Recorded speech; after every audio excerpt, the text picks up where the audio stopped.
Boa noite a todos. Vamos começar a nossa webinar sobre Covid-19, a realidade atual no ambulatório, na emergência e na internação hospitalar, tanto em enfermaria como em terapia intensiva. Conosco hoje a doutora Helena Elisa Piazza, ela é especialista em clínica médica, intensivista, professora de clínica médica da Universidade do Sul, da Unisul, no campus Pedras Brancas, e o professor da Univille, infectologista, com experiência também em terapia intensiva, preceptor de residência médica, professor da Univille, o Dr. Luiz Henrique Mello. E eu, Carlos Roberto Seara Filho, eu sou especialista em clínica médica, em urgência e emergência, e sou ex-professor da FURB, Universidade Regional de Blumenau. Nós vamos fazer uma sequência agora de apresentação e de perguntas sobre o tema proposto.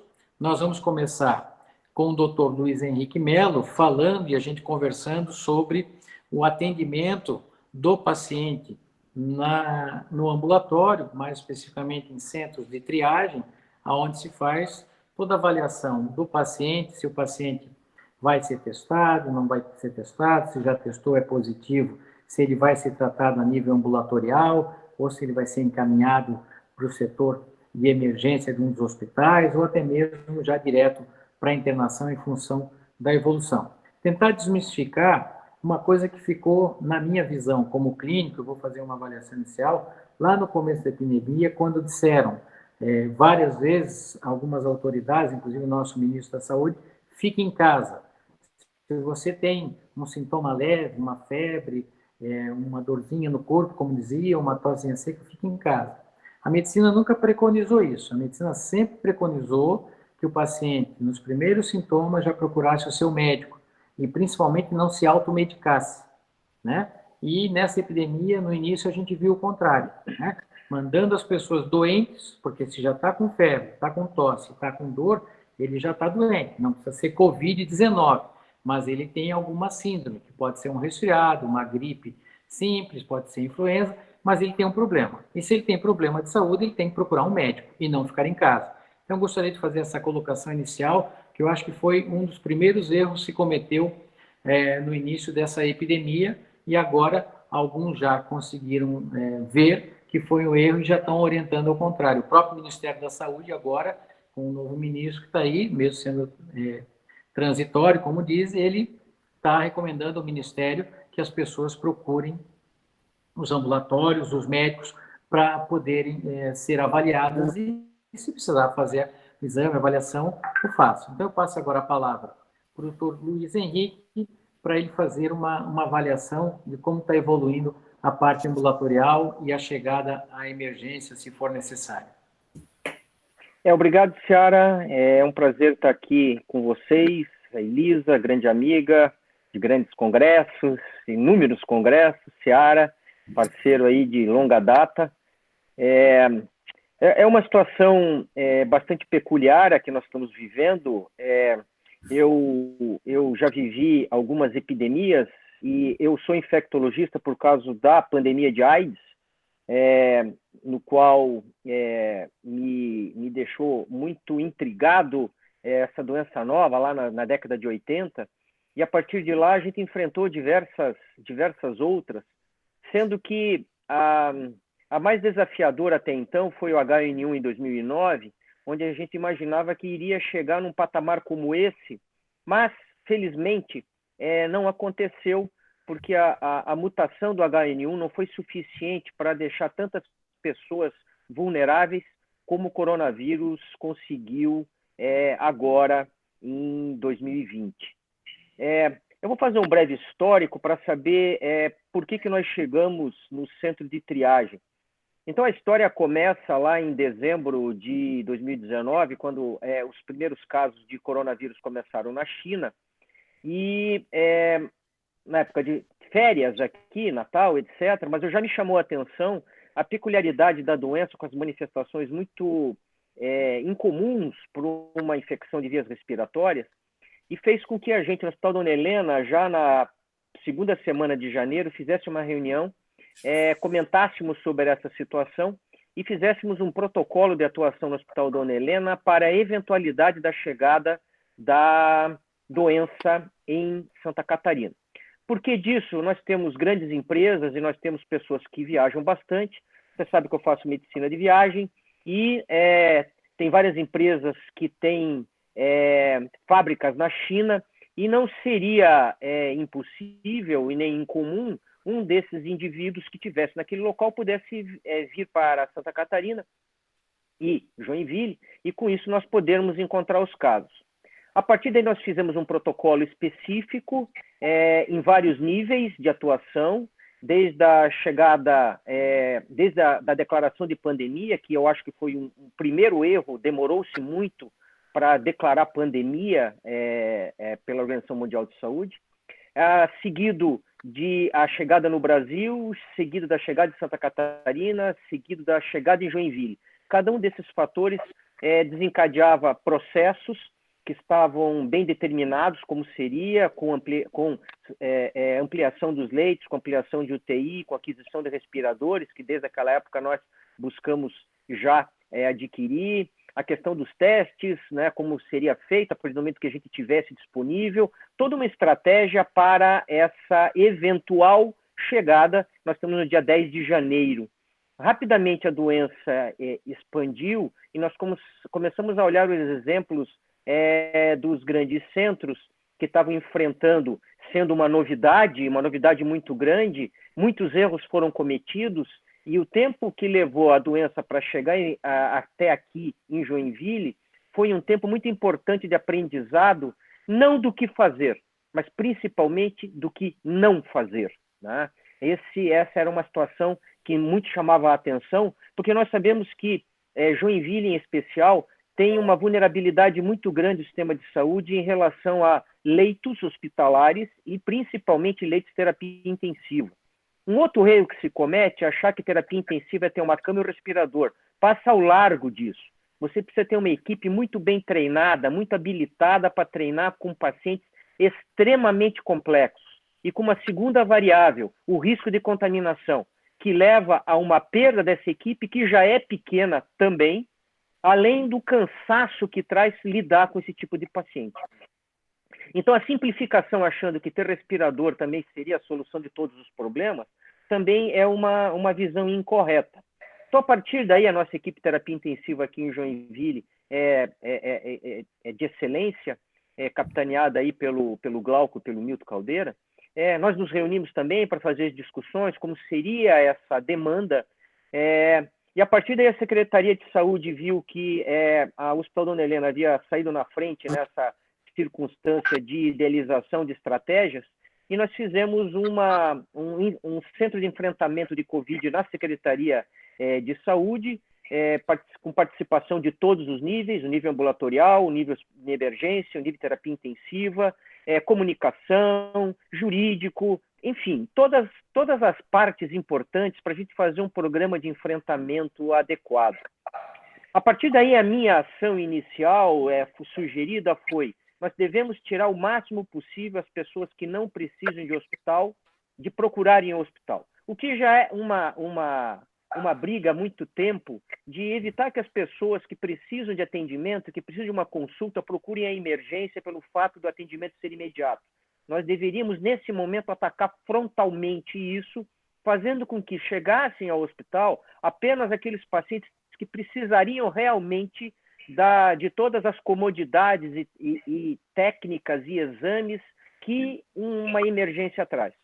Então, nós sugerimos que fosse criado um centro de triagem, cujo objetivo era justamente o que o nome diz: triar os pacientes de uma maneira rápida e eficiente, fazendo com que o fluxo sempre fosse para frente, um fluxo unidirecional. As unidades básicas encaminham para o centro de triagem, o centro de triagem encaminha para as UPAs, e as UPAs encaminham para o hospital, fazendo com que a gente tivesse um filtro básico, fazendo chegar ao hospital aqueles pacientes que realmente precisariam ter um diferencial no seu atendimento.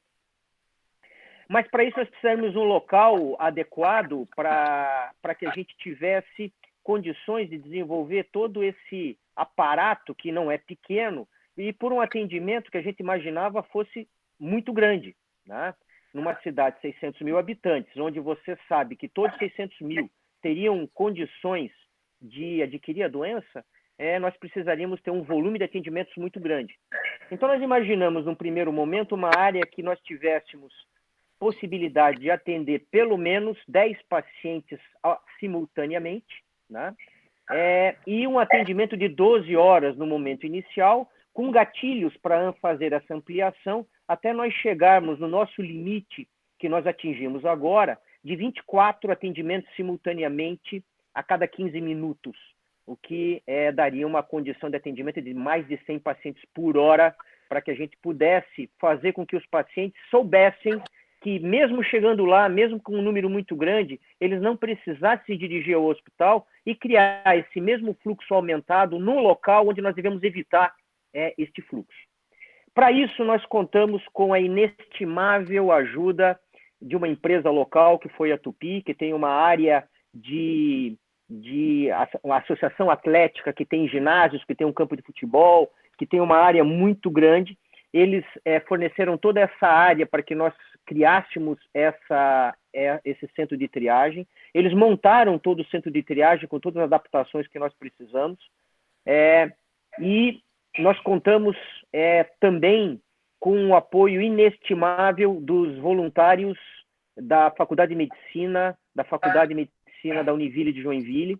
Os alunos do 5º e 6º ano, naquele momento, estavam sem aulas, nós entramos no lockdown, e os alunos começaram a participar, e aí o que nos surpreendeu foi que, num primeiro momento, nós imaginávamos que teria um grande contingente de atendimentos, e isso não aconteceu.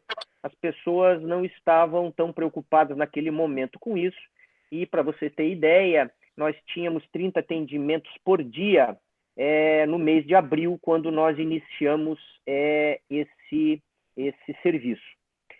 A Secretaria de Saúde deu toda a infraestrutura de EPIs, as empresas, a associação, a CIG,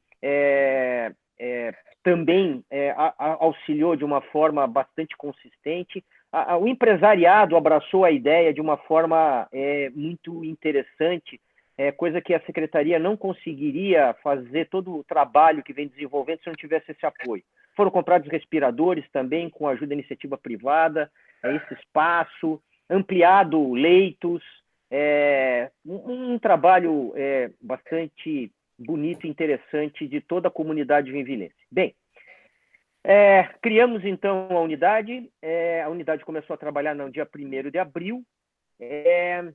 Nos primeiros meses, nós tivemos poucos atendimentos. Para vocês terem ideia, em termos de número de atendimentos, nós temos hoje 5.870 atendimentos, todos catalogados, com talvez um dos maiores bancos de dados de atendimento. Nós temos pelo menos 12 trabalhos em andamento de diversos aspectos dos pacientes.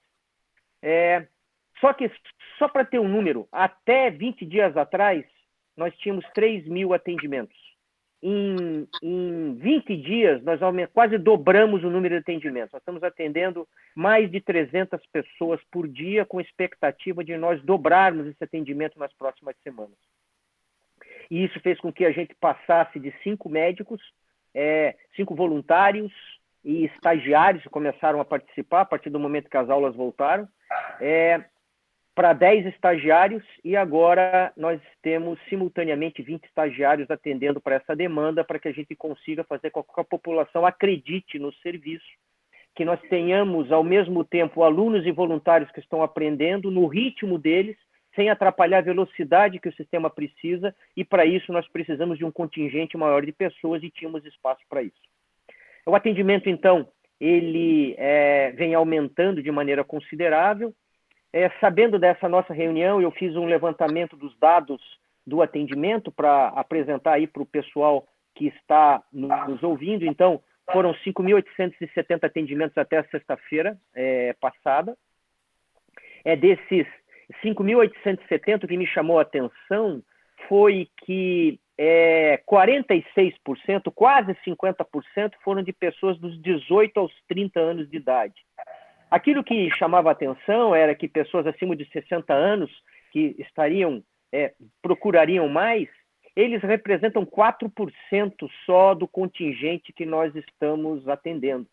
E isso foi uma coisa que me chamou muito a atenção, do ponto de vista até positivo, porque essas pessoas, se não estão procurando, é porque não estão com sintomas. Obviamente, o centro de triagem é para pessoas sintomáticas, e eles estão, obviamente, se resguardando como é recomendável. Então, esse número, aparentemente, apenas para a gente fazer uma separação por idade, já mostra que as recomendações, as pessoas do grupo de risco estavam respondendo adequadamente. Aí começou um segundo movimento, que foi a partir do momento que os casos explodiram na cidade. Para vocês terem ideia, nós levamos 90 dias para ter 1.000 casos. Nós levamos 20 dias para ter 3.000 casos. E nós levamos 20 dias para ter quase 7.500 casos. Então, isso é um número absurdo de aumento, caracterizando uma escalada muito grande, que vem impactando na nossa capacidade do sistema de saúde em absorver todos esses pacientes. A Unimed está 100% de ocupação hoje, né? Nós não temos todos os leitos Covid, nós temos 3 UTIs Covid no hospital da Unimed, todos estão ocupados. A terapia intensiva não é o meu foco de discussão, mas a equipe de terapia intensiva, todos os intensivistas, têm 19 escalas rodando na cidade. 19 escalas. É insano o trabalho que essa equipe vem desenvolvendo para dar conta do recado. E a nossa mortalidade, vale lembrar, é de 1,7 em Joinville, mostrando a excelência do serviço prestado, apesar de todas as contingências difíceis que nós estamos vivendo. Então, os números falam por si só. Essa demanda grande fez com que tivéssemos que ter testes. As pessoas vinham mais querendo fazer teste do que preocupadas com os sintomas. Então, nós criamos um centro de testagem, onde nós começamos a fazer o teste dentro de uma pesquisa que a cidade está fazendo, com testes rápidos, no modelo lá de Pelotas. Vão ser feitos 12.000 testes aí para a gente avaliar o momento epidemiológico que nós estamos vivendo.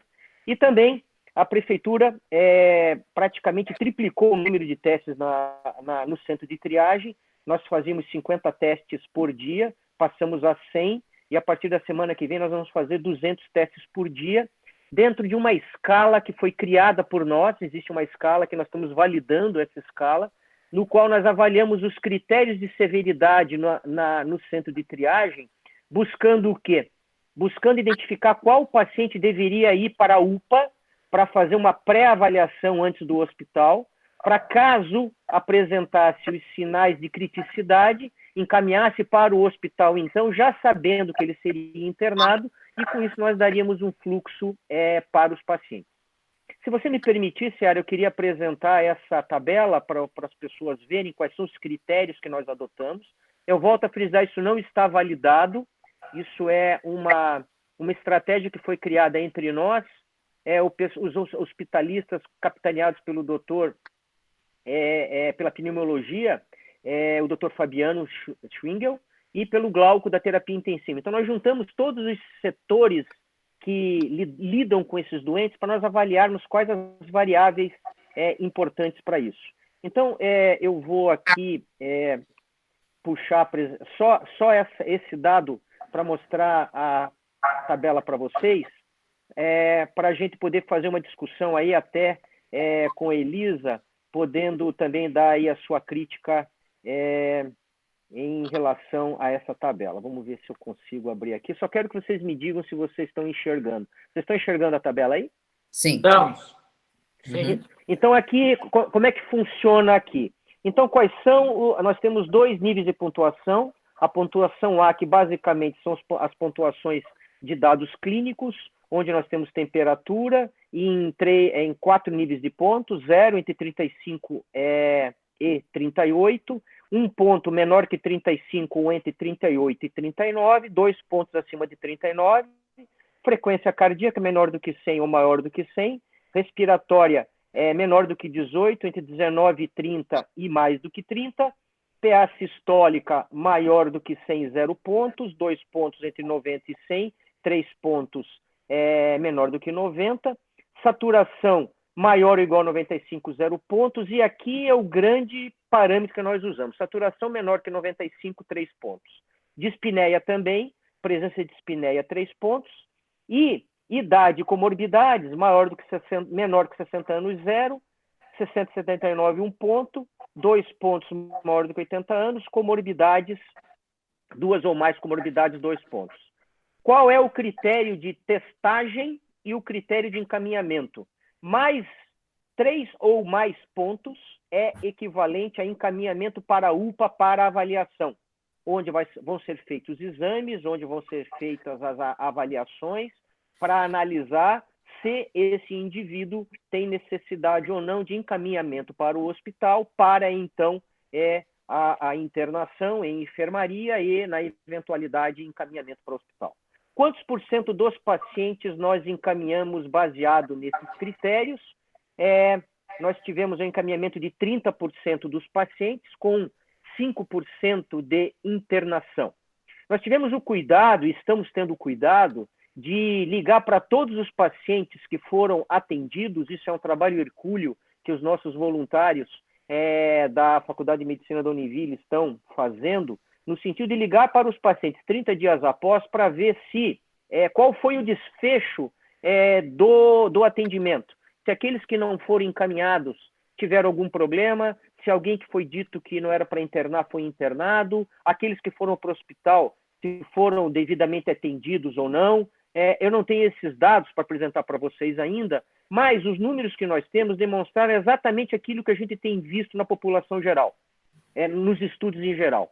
85% evolui bem, sem necessidade de nenhum tipo de tratamento, de nenhuma recomendação, de nada específico, ou seja, nós não fazemos raio-x, nós não fazemos nenhum exame complementar, exceto o teste de suave nasal para PCR, nós não recomendamos nem teste rápido, nem sorológico para pacientes sintomáticos, ele tem um valor apenas para dados epidemiológicos. E naqueles pacientes, então, que chegam aí na mão da ELISA, que passam pela hospitalização, aí sim você tem os marcadores intra-hospitalares de severidade, que são vários exames complementares. Indiscutivelmente, a tomografia é melhor que o raio-x de tórax, a gente já aprendeu com diversas infecções virais, com H1N1 também, porque a discriminação das lesões pulmonares são muito melhores com a tomografia, inclusive a tomografia é critério diagnóstico, né? É padrão ouro de diagnóstico também para a COVID, ou seja, nós conseguimos ter um volume de atendimento significativo, a população abraçou bem a ideia. É claro que há problemas de demanda de exames, nós não temos exames para fazer para todo mundo, que seria o ideal, mas naqueles com maior criticidade pela nossa avaliação, foram realizados os testes, claro, com um problema. Os testes, a maioria são feitos pelo LACEN, e nós temos aí hoje 14 dias para aguardar o resultado. Então, o que nós temos de dados hoje refletem 14 dias atrás, nós estamos olhando para o passado e não para o presente. E se nós estamos tendo, nós tivemos 800 casos novos hoje em Joinville, porque nós não fizemos a avaliação final de semana, isso reflete a avaliação de 14 dias atrás, né? Então, a situação hoje pode ser muito pior do que isso, e nós só vamos saber daqui a 14 dias. Entretanto, a minha interpretação, e é claro que eu tenho um viés muito grande porque nós estamos trabalhando e a gente nunca acha o filho da gente feio, nós conseguimos ter um grande volume de atendimentos, conseguimos centralizar o atendimento, gastamos pouco, né, porque fizemos poucos exames, encaminhamos pouco ao hospital, criamos um fluxo no qual a população entendeu, nos adaptamos à maior demanda. Então, acredito que foi uma atuação custo-efetiva em relação a essa circunstância. A nossa preocupação agora, obviamente, é a capacidade aumentada, mas nós temos um outro ginásio que pode ser adaptado para nós aumentarmos mais ainda a capacidade de atendimento, caso isso seja necessário. Então, em resumo, no bloco pré-hospitalar, a dica que eu daria aí para as pessoas que estão atendendo obviamente, o ideal é que você atenda em demanda, mas os critérios que a gente usa para atendimento na triagem pode ser usado por qualquer pessoa em qualquer local. A Elisa, olhando o nosso critério, observou que nós estamos usando os critérios de sepse, né? Os critérios de CRB 65, Nada novo, não tem nada absolutamente novo. Você precisa de um oxímetro. Basicamente é um oxímetro que você precisa, coisa que o CRB 65 já dizia anteriormente. Se você tiver oximetria quando chega no pronto-socorro, isso vai ser de extremo auxílio, porque o atraso na oxigenação de pacientes com pneumonia, com saturação de O2 menor que 94, menor que 95, tem relação com mortalidade na pneumonia adquirida na comunidade. E como a pneumonia adquirida na comunidade, a maioria das vezes é por vírus, né? Não mudou absolutamente nada. O que mudou é a quantidade de pessoas que buscam o atendimento, né? E a nossa capacidade de absorver esses casos. Então, inicialmente eu vejo uma identificação muito simples, Seara, botando critérios de severidade. Os critérios de doença hoje tossiu, você vai pensar em Covid, é a estratégia que você tem. Se você não tem exame, considere Covid e deixe isolamento.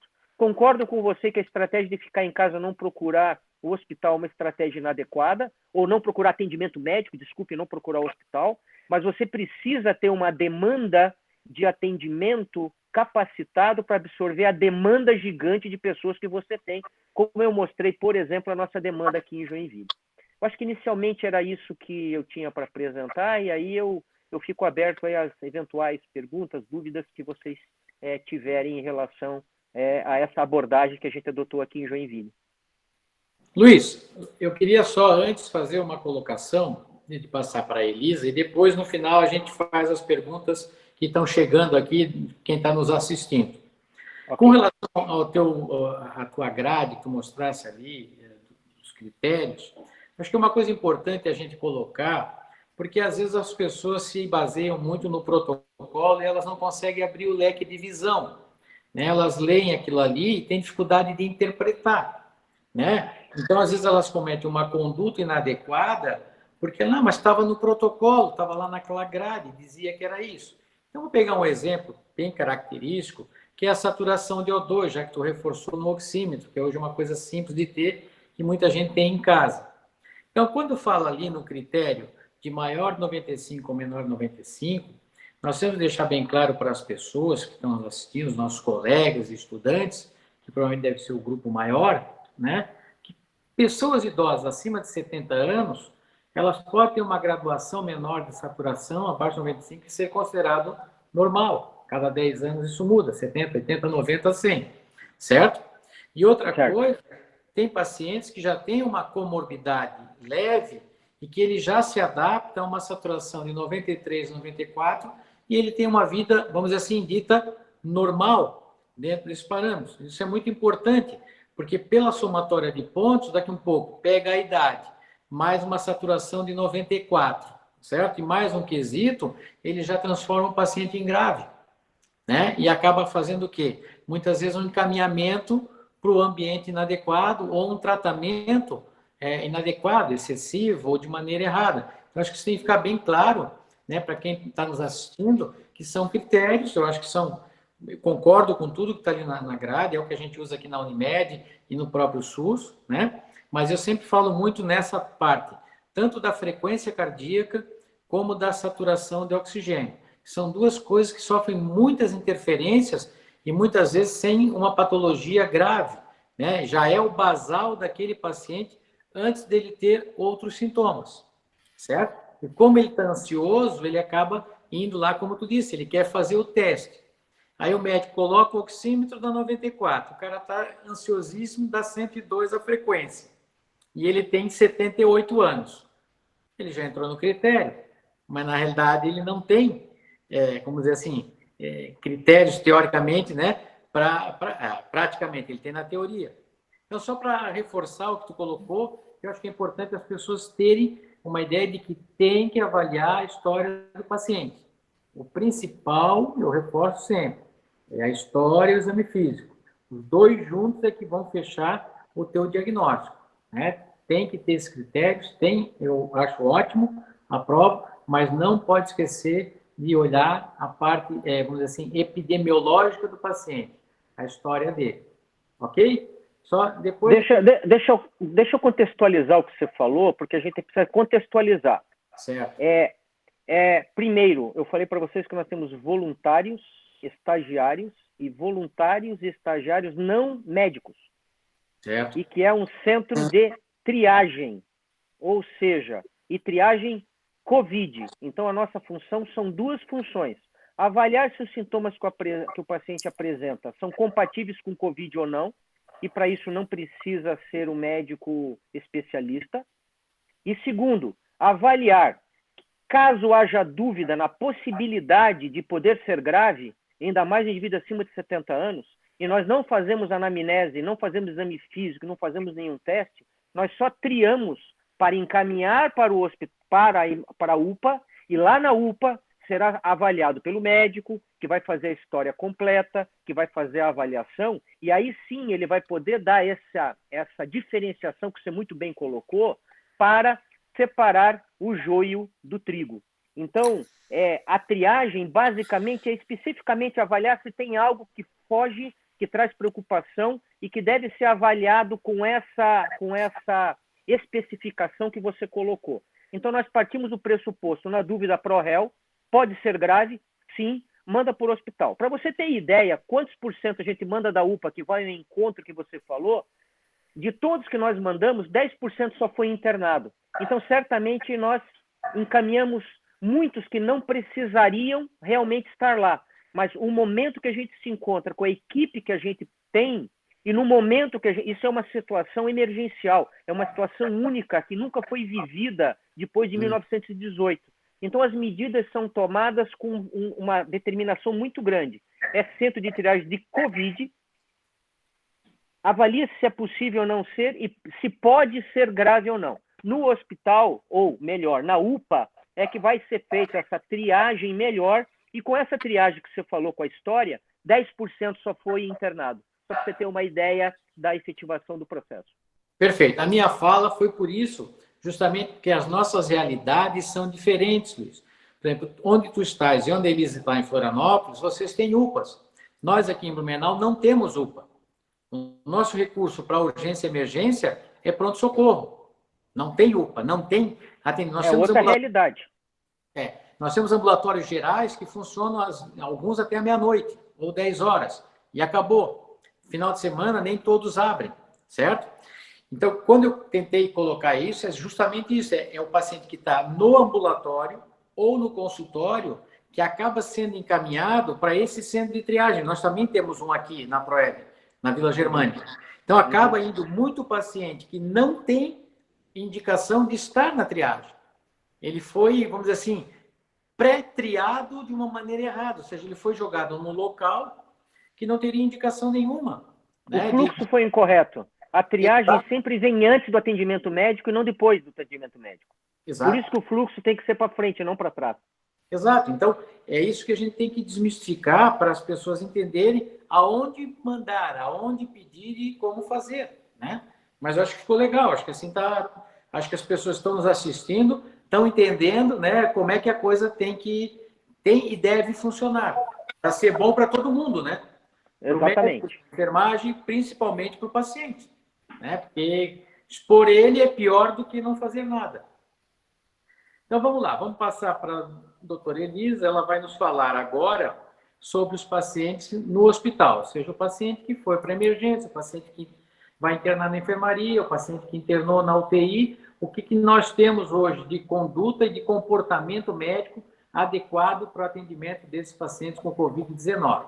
Porque, teoricamente, esses pacientes, no caso do Luiz, do ambulatório, nem todos estão confirmados, né? Mas têm sintomas.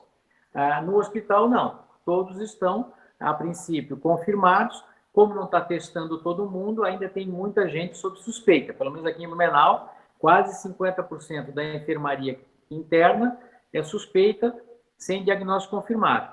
Na UTI já não. A maioria que está na UTI, 80% a 90%, já está com diagnóstico confirmado de Covid-19, SARS-CoV-2. Elisa, é contigo. Então, eu achei bem interessante, eu queria fazer só um comentário a respeito do que o Luiz Henrique colocou. Achei bem interessante, porque quando você tem a COVID, você tem uma síndrome inflamatória. E como síndrome inflamatória, ela tem que cursar na sua triagem com a avaliação dos critérios de gravidade que uma síndrome inflamatória pode ocasionar. E foi exatamente isso que vocês fizeram no protocolo de vocês. Lembra muito o protocolo do SOFA, né? Exatamente, exatamente. Que é, né, o Sequential Organ Failure Assessment, ou seja, é uma forma que a gente tem de triar também, de certa forma, o paciente que está submetido a uma doença grave, né, e que precisa ser avaliado se essa doença grave tem indicação de UTI ou não tem indicação de UTI, e para isso se usa alguns protocolos, como o SOFA, né, que vocês utilizaram muitos critérios deles aí na triagem de vocês. Excelente, beleza. Muito bem.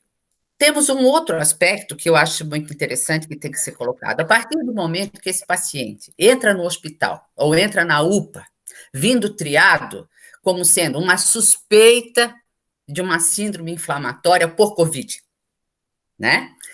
Esse paciente precisa, na emergência ou na UPA, ser abordado de forma muito objetiva, porque a falta de objetividade nesse paciente pode determinar a perda do seu timing, o momento adequado para agir e tomar a conduta subsequente, né?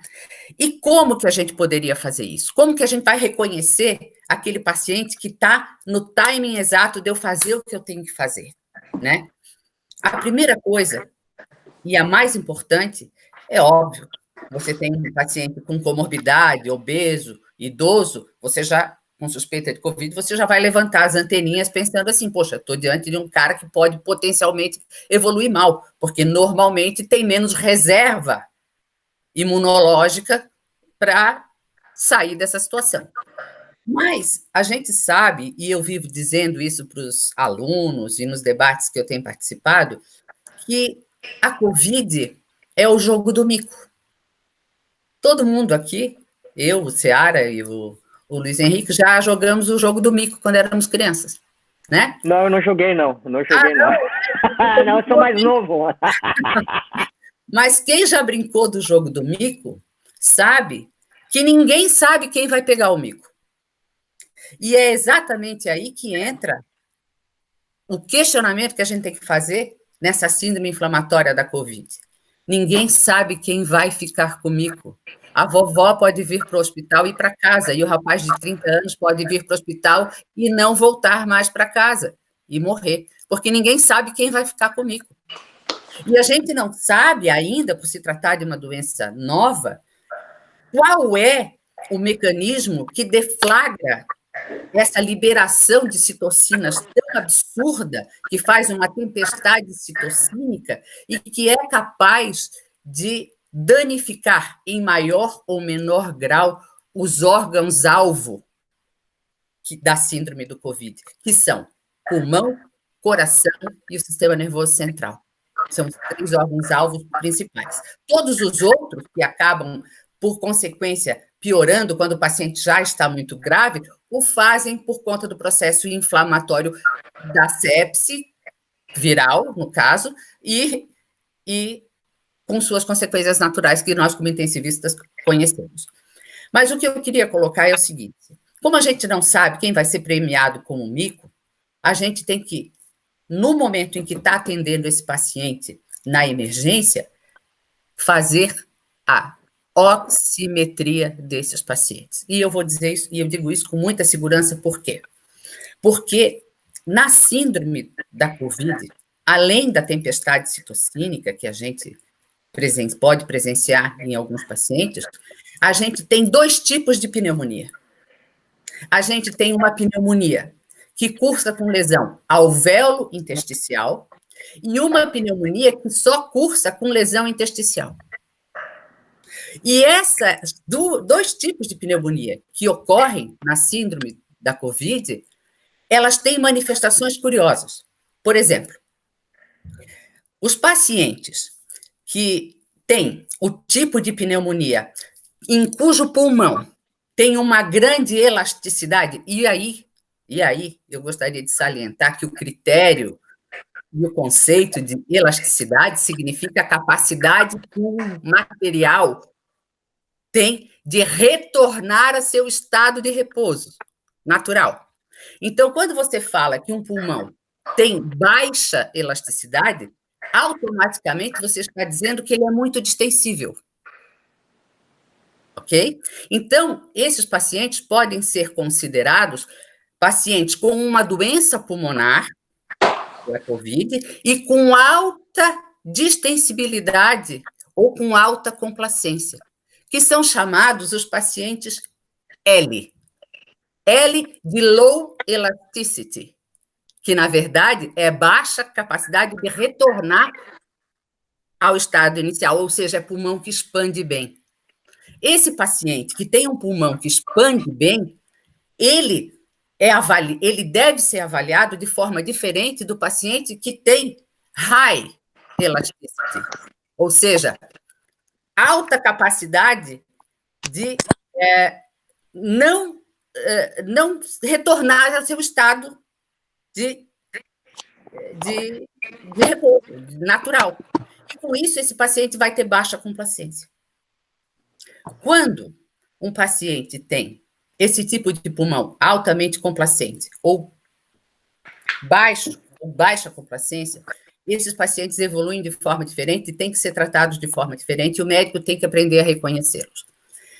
Nesse tipo de pulmão, em que a gente tem alta complacência, o paciente normalmente chega no hospital conversando, levemente taquipneico, dificilmente taquidispneico, que são coisas diferentes, ser taquipneico ou ser taquidispneico.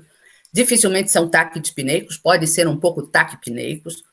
E esses pacientes, quando você coloca um oxímetro, estão saturando menos de 95% ou até menos de 93%. E estão conversando contigo como se nada fosse nada. Ou seja, eles têm um pulmão com uma complacência tão boa, ainda preservada, que o transtorno de ventilação-perfusão está ocorrendo por um distúrbio intersticial, vascular, na verdade, dentro do interstício. Esses pacientes costumam ter uma certa vasoconstricção pulmonar. E esses pacientes, por isso, acabam fazendo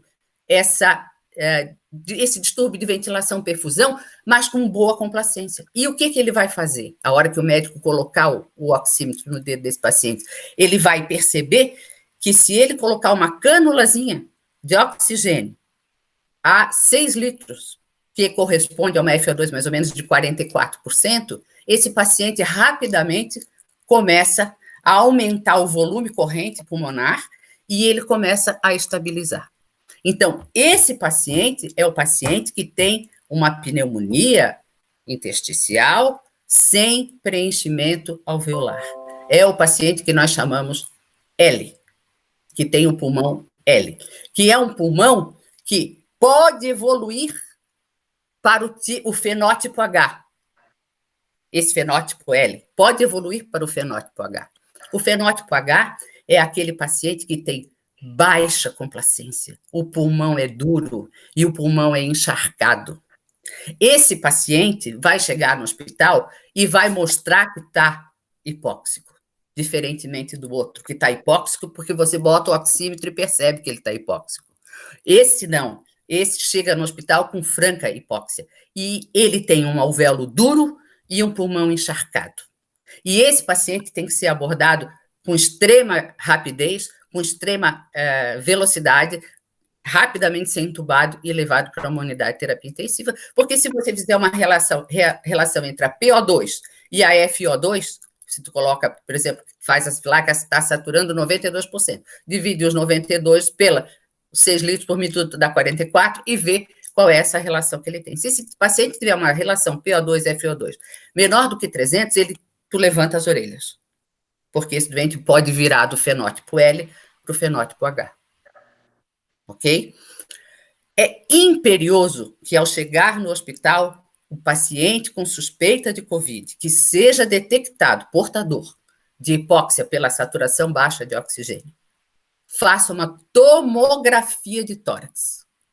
tomografia de tórax, porque a tomografia de tórax é o único instrumento radiológico capaz de nos mostrar as pequenas alterações alveolares que o raio-x pode, às vezes, não nos deixar confortáveis em dizer que tem ou não. E a tomografia vai te dizer. Então, quando esse paciente chega e ele está encharcado, ele tem líquido dentro do alvéolo, esse paciente precisa ser entubado, mandado para a UTI, para entrar num protocolo de síndrome de estresse respiratório de Berlim, e vai precisar intubação, vai precisar ventilação mecânica, PIP alto, porque esse paciente vai ter um pulmão duro. Agora, por outro lado, o paciente que chega na emergência, saturando baixo, conversando como se nada fosse nada, você faz a relação PO2 e FO2 dele, ele tem uma relação perto de 300, digamos assim, não abaixo de 300, mas perto de 300. Você não precisa se desesperar, faça uma tomografia. Se a tomografia mostrar que ele não tem líquido dentro dos alvéolos, você não precisa correr, coloque uma cânula de oxigênio, espere esse paciente que tem boa complacência expandir o seu pulmão, que possivelmente ele vai responder bem à oxigênio-terapia. Então, se há uma forma de se reconhecer o paciente grave, é fazendo uma oximetria, avaliando se ele tem algum marcador de atividade inflamatória elevado, muito elevado, porque a tempestade citocínica precede essa ocupação da enzima conversora de angiotensina 2 lá na célula pulmonar e que vai fazer esse paciente ter um pulmão grave, né? Então, a partir do momento que você define qual é o paciente que você tem na mão, se ele é um fenótipo L ou se ele é um fenótipo H, você já tem aí o divisor de águas daquele doente que vai rapidamente para a UTI ou aquele que vai ficar na emergência com uma cânula de oxigênio e que você vai poder até considerar a possibilidade de botar uma ventilação não invasiva nesse paciente, para aproveitar toda a capacidade de expansibilidade que esse pulmão dele tem, toda essa complacência preservada que esse paciente tem. Mas nós temos um problema hoje, que foi detectado com a COVID, que é a grande produção de aerosóis que uma ventilação não invasiva pode provocar no ambiente. E isso é muito preocupante, porque a partir do momento que você coloca o paciente na emergência, numa VNI, ventilação não invasiva, e esse paciente começa a dissipar aerosóis com muito mais intensidade, com muito mais, com maior quantidade, inclusive, de vírus sendo ofertados no ar ambiente, você tem uma taxa de contaminação muito maior das pessoas que estão à volta desse paciente ou até que estão dando assistência a esse paciente.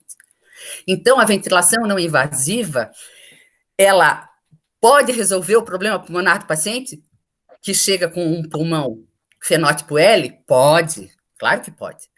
Mas você vai ter que considerar a possibilidade de manter esses pacientes cercados por algum tipo de proteção plástica, que seja, para que esses aerosóis fiquem contidos ali perto da expiração da sua VNI.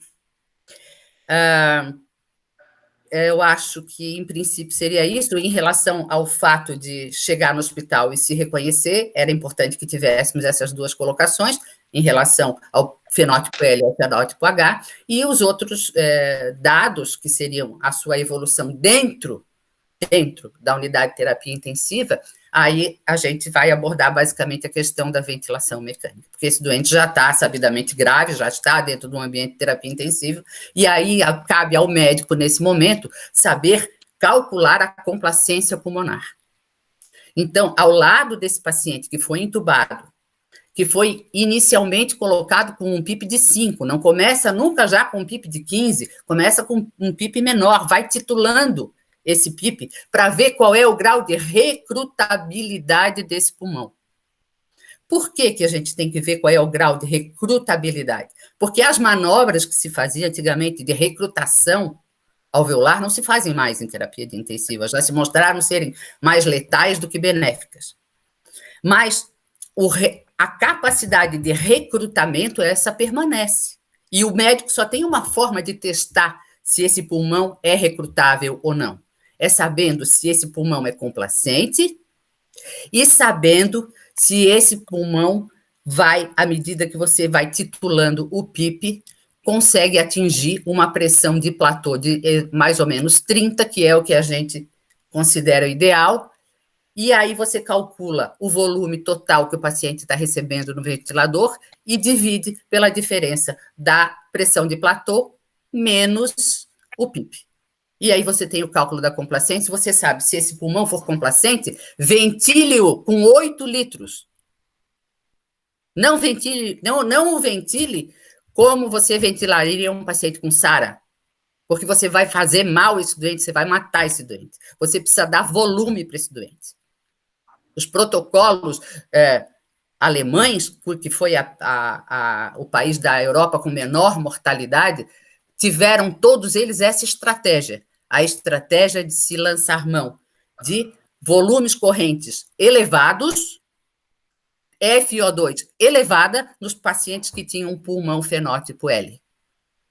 E nos pacientes com pulmão fenótipo H, que é aqueles que nós já reconhecemos, porque apresentam taquidispneia, apresentam hipoxemia, apresentam um pulmão encharcado, esses vão para o modo ventilatório da SARA, segundo o protocolo de Berlim. E esses pacientes têm que ser ventilados, aí sim, com volume corrente baixo e com PIP elevada. Eu acho que mais ou menos seria esse o objetivo da minha fala aqui, colocar os diferentes tipos de pulmão que a gente encontra nessa síndrome inflamatória, né, e tentar fazer com que o médico que está na UPA ou que está na emergência consiga reconhecer esses dois tipos de pacientes. É fundamental oximetria, é fundamental saber calcular PO2 e FiO2 e saber calcular que o quanto abaixo de 200 é SARA, é grave, tem que correr com esse doente entubado para UTI. Entre 200 e 300, ele está evoluindo e pode ficar bem numa VNI, mas ainda deve ter complacência pulmonar. E é fundamental que o paciente saiba-se se o paciente se encontra com um pulmão encharcado ou não encharcado. Porque faz toda a diferença. Imagine um alvéolo cheio de líquido. E um pulmão pouco distensível, pouco complacente. A única estratégia possível é tirar a água de dentro do alvéolo através de uma pressão positiva muito forte. Então, você tem que redistribuir o fluxo hídrico, fazendo com que o líquido volte para o interstício. E esse paciente precisa de PIP alta. E não pode receber volume corrente alto porque ele não é distensível. Porque senão você vai aumentar o barotrauma. Então, essas estratégias diferentes de ventilação são diferentes porque há pulmões diferentes na síndrome da COVID. Há o pulmão fenótipo L e há o pulmão fenótipo H. O pulmão fenótipo L pode evoluir para o pulmão fenótipo H? Pode. Pode. Não é simplesmente botar ali, não, esse aqui eu calculei já vi a tomografia, só tem lesão intersticial, é só botar oxigênio, a professora Elisa falou que bota oxigênio, o pulmão dele vai distender e ele vai responder, eu vou me embora. Não, eu vou ficar acompanhando esse doente. Eu tenho que monitorar o nível da inflamação, a quantidade de citocina que ele tem, e para isso eu tenho marcador inflamatório. Então, acompanhar os marcadores inflamatórios, continuar fazendo o cálculo da PO2 sobre a FiO2, para a gente poder ter essa relação estabelecida de gravidade ou não, se é SARA ou não, ou se esse pulmão evoluiu ou não. Mas é um crime e mata muito, muito, muito mais o paciente que chega no hospital. Você interpreta esse paciente como sendo um paciente com COVID pulmonar e achar que se ele tem síndrome do estresse respiratório, você vai ter que tratá-los todos iguais e colocá-los no modo ventilatório de PIP elevado, volume corrente baixo e matar esse doente, porque você vai matar esse doente. E foi isso que aconteceu na Itália. A grande mortalidade na Itália que foi registrada foi porque a China ficou fechada lá naquela história dela de país comunista, de dizer que tudo é às mil maravilhas, e deu muito pouco dado. Só começou a sair dado para fora da China quando o negócio na Itália já estava feio. E o que aconteceu? Os pacientes na Itália chegavam na emergência, SARA, síndrome do distresse respiratório, e todo mundo vai para pipi alto, volume baixo, e os pacientes agravavam, pioravam, os pulmões deles não respondiam. Então, dê chance para o seu paciente evoluir bem, ventilando com grandes volumes e grandes taxas de oxigenação, FO2 alta para esse doente, se o seu pulmão tiver só lesão intersticial, se o seu pulmão tiver uma boa complacência, calcule a complacência desse pulmão.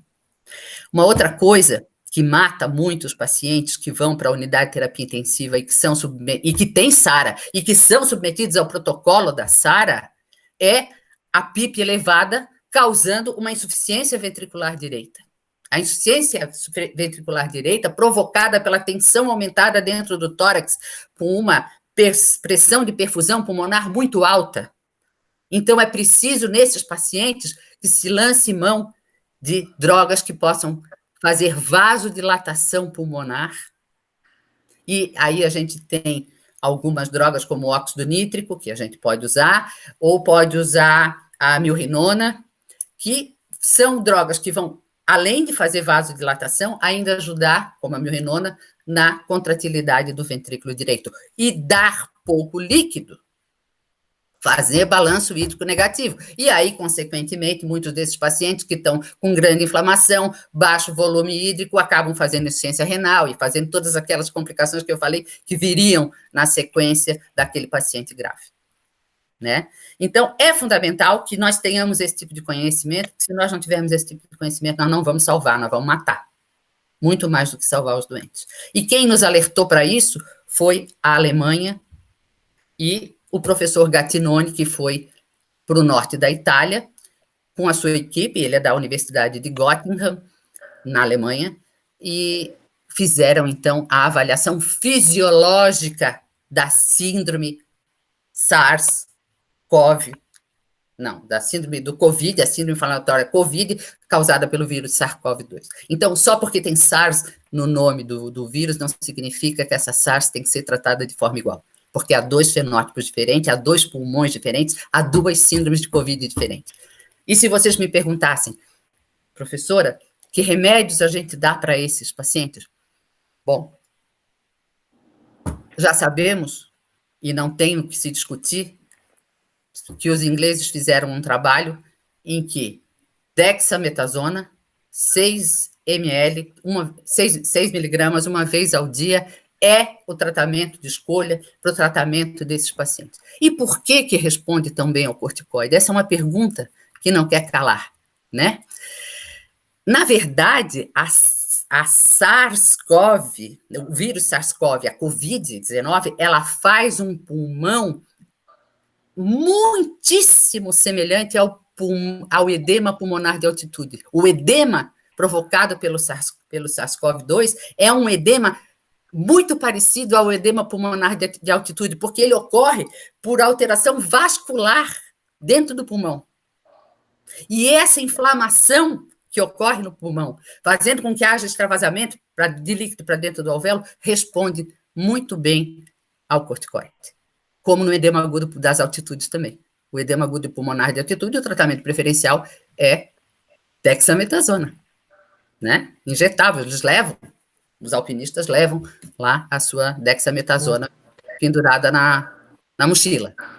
Então, esses pacientes que chegam numa unidade de terapia intensiva e que chegam no hospital, eles precisam, uma vez identificada a síndrome inflamatória e diagnosticado qual fenótipo pulmonar de pneumonia ele apresenta, se é o fenótipo L ou se é o fenótipo H, esse paciente já passou pela tomografia, nós já sabemos que o pulmão dele é encharcado, já fizemos a relação PO2 e FO2, já sabemos que esse paciente vai direto para a UTI, ou se ele vai ficar numa ventilação não invasiva, protegendo-se o campo, obviamente, ou se vai ficar só com alto fluxo de oxigênio, e aí vamos optar, então, por cuidar de todos os elementos secundários à cascata inflamatória enlouquecida provocada pela ruptura do lisossoma na síndrome da COVID, que é altamente inflamatória. Então, o que que nós vamos fazer? Vamos fazer corticoide para esse paciente, vamos fazer heparina para esse paciente, porque a gente sabe que os mediadores pró-inflamatórios são pró-trombóticos, toda síndrome inflamatória é pró-trombótica também, então a gente precisa fazer heparina, precisa fazer corticoide. O resto faz de acordo com a evolução do doente e com aquilo que o doente vai apresentando. Se tem que cobrir com antibiótico ou não, vai para a UTI, vai ficar lá em ventilação mecânica, o risco de fazer pneumonia associada à ventilação mecânica é aumentado nesses pacientes, então, a partir do momento que você considera isso, você pode até começar com antibiótico, porque vai estar encharcado, vai estar consolidado, você não vai saber se aquela consolidação é nova por uma bactéria ou se é a evolução da COVID que está fazendo isso, então, a utilização do antibiótico acaba tendo seu lugar, porque você não vai conseguir fazer a diferenciação, se aquele novo infiltrado que você está encontrando ali no paciente que está dentro do respirador é por uma bactéria ou é pela própria evolução da doença. Então, essas seriam as estratégias para o paciente hospitalar, era isso que eu tinha que colocar, e era isso que eu precisava alertar a todos os que nos assistem, porque em medicina nós temos um primeiro princípio da medicina, que é não fazer mal. Muito antes do que fazer bem e de que cuidar, é não fazer mal. Nenhuma estratégia que nós usemos pode fazer mal ao paciente. E se a gente ventilar errado e não souber reconhecer que tipo de síndrome por COVID a gente vai acabar matando o paciente, vai fazer mal para o doente. Era isso que eu queria falar. Então tá. Agora a gente vai passar aqui, chegaram muitas perguntas e questionamentos sobre o tema, é óbvio, e pelo tempo a gente não vai conseguir colocar todas em discussão, e até para colocar a posição de cada um. Então eu vou tentar fazer agora uma sequência, de um responde, o outro. Tem perguntas que eu acho que todos nós podemos responder, como essa primeira que vai ser feita agora, né, que veio de um colega, eu não vou citar o nome de ninguém aqui para não criar nenhuma dificuldade. A primeira colocação é a seguinte: como se defender que o paciente exigir um tratamento precoce? Eu vou colocar a minha opinião e eu acho que a de vocês deve ser a mesma. Primeiro, que o paciente não exige tratamento. Quem indica o tratamento é o médico. O paciente pode não aceitar o tratamento e até procurar uma segunda opinião. É um direito dele, uma terceira. Mas o paciente exigir e a gente ter que se defender, não. Nós não nos defendemos de nada quanto à exigência dele, porque a exigência dele vai ser em cima de uma anamnese e de um exame físico. A partir daí é que nós vamos tomar a nossa conduta, e a conduta é do médico. É aquilo que eu falei no início da nossa conversa. A autonomia do médico. O médico tem que ter plena autonomia para decidir a sua conduta, seja ela terapêutica ou não. Então, acho que nós não temos que nos defender de nada e o paciente não exige tratamento precoce de nada. O médico é que decide. Se ele não estiver satisfeito, como eu repito, ele pode procurar uma segunda opinião, uma terceira, fica a critério dele. Eu queria ouvir a opinião de vocês sobre isso, principalmente nessa situação da epidemia agora, né? Eu já queria colocar de pronto que o Conselho Federal de Medicina já lançou resolução sobre isso muito claramente. A conduta é do médico. A conduta é do médico. Vai ser a medicina, a ciência que vai nortear a nossa conduta. E cada médico tem a capacidade de tomar a decisão que quiser em relação ao seu paciente. E depois, se forem decisões erradas, arcar com as consequências. Eu não vejo muita dificuldade nisso. Não sei o que o Luiz Henrique pensa. Essa pergunta é esperada e a gente sabe que as pressões são muito grandes nos médicos, a gente não pode deixar de entender isso, e certamente muitos não se sentem confortáveis e com tanto conhecimento para poder argumentar ou contra-argumentar um questionamento, muitas vezes colocado de maneira enfática em relação à prescrição ou não de qualquer droga. E o Seara sabe que eu tenho uma tese a esse respeito, relacionada à satisfação do paciente com a consulta médica, e no caso sempre falo sobre antibióticos a esse respeito, que tem muitas mães tem muitos pacientes que exigem um antibiótico para tratar uma infecção, isso é muito comum de ouvir também, a gente só muda de antibiótico para novas drogas. Eu diria que a satisfação com a consulta não está relacionada a você prescrever ou não antibiótico ou um tratamento precoce, mas sim a explicação de por que você vai fazê-lo ou não. Chegar, o paciente pedir, você dá, não sai satisfeito, e você dá e simplesmente disser que não, sem explicar, não vai ser satisfeito. Então esse é o primeiro fundamento. Você tem que fundamentar o motivo pelo qual você está prescrevendo ou não aquela circunstância questionada a você. Agora, primeiro, precisamos definir o que é precoce. O que é tratamento precoce? É precoce antes da intubação? É precoce antes de complicação? É precoce do quê? Porque eu não vejo necessidade de desespero em relação ao Covid. 95% das pessoas sobrevivem ao Covid. 5% precisam de UTI e no mundo 0,5% vão a óbito. 0,5% vão a óbito. No Brasil é um pouco mais porque a gente testa pouco. Se testasse mais, o denominador ele aumentaria e com isso diminuiria a relação. Então, nós precisamos ter sim um diagnóstico precoce do paciente de risco de complicar e não transferir essa responsabilidade para qualquer remédio que não tem comprovação absolutamente nenhuma.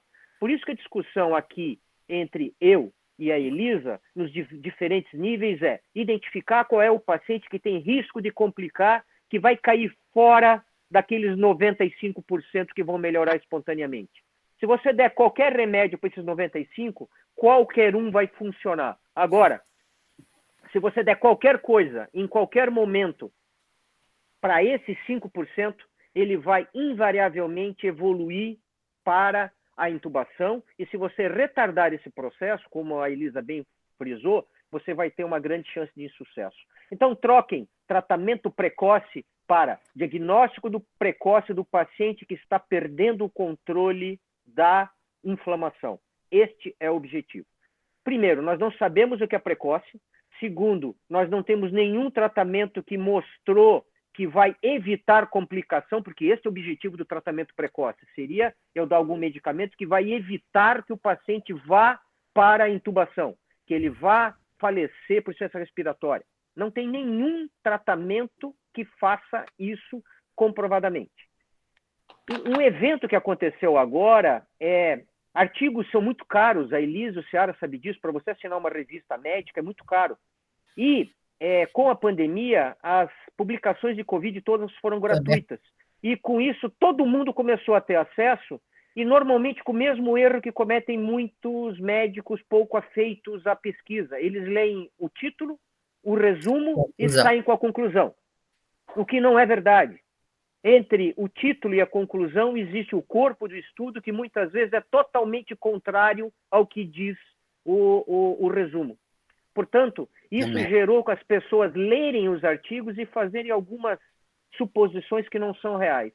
Então, eu diria, não existe tratamento precoce, o que existe é a identificação precoce de pacientes com risco de complicação, como o Seara colocou previamente. Nós estamos pecando até por excesso de encaminhar mais pacientes do que deveriam, mas é melhor isso para que alguém mais habilitado consiga definir e, a partir daí, ser dado o tratamento que está comprovadamente definido.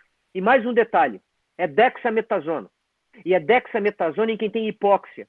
E é quem tem hipóxia quem está no hospital. Não é prednisona. Prednisona não inibe NF-κB, que é a citoquina, que é o precursor inflamatório mais importante no COVID.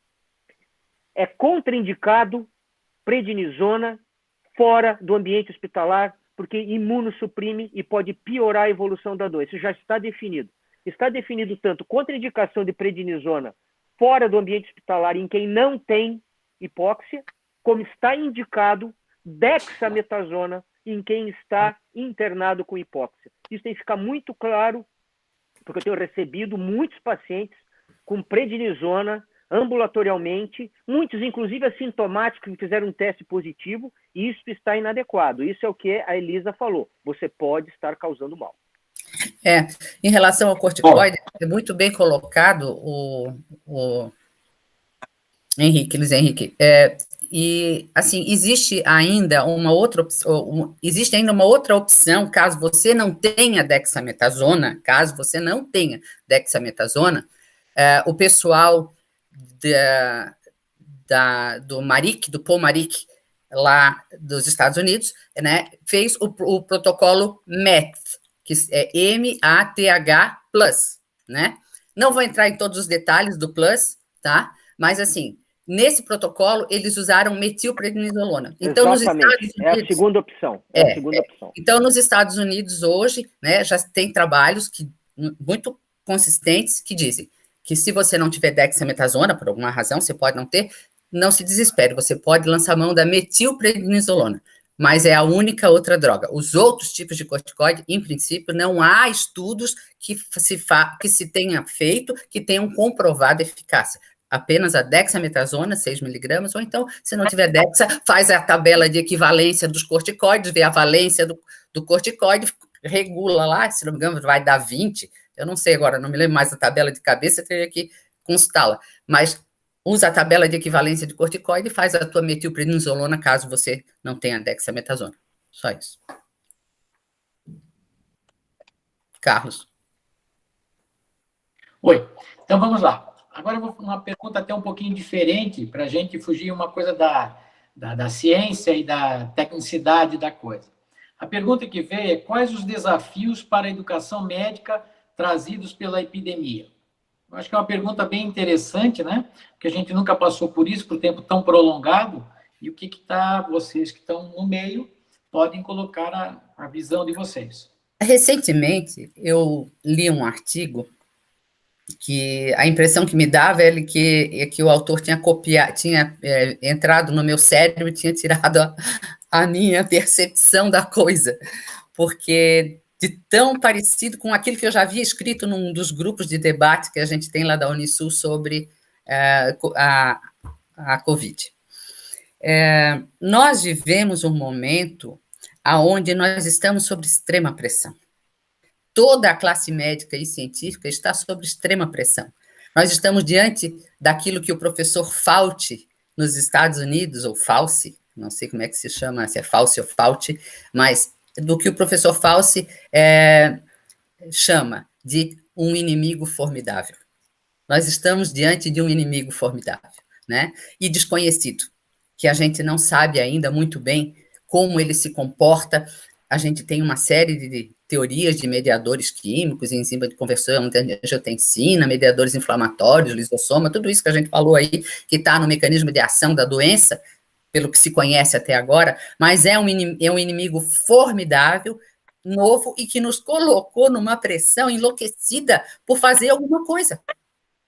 E isso trouxe uma série de trabalhos científicos mal feitos, com metodologias equivocadas, com desenhos de estudo mal delimitados e que acabaram por trazer uma panaceia de atitudes e de drogas, a panaceia de drogas, né? Mas as atitudes também todas incoerentes. Por quê? Porque os estudos têm sido mal conduzidos pela pressão que a gente tem, pela pressão que nós temos sobre nós. Então, se há alguma coisa que essa pandemia tem para ensinar para nós que somos professores, é que sempre é possível se reinventar, é sempre possível encontrar soluções, mas não há melhor amigo numa hora dessa do que a ciência.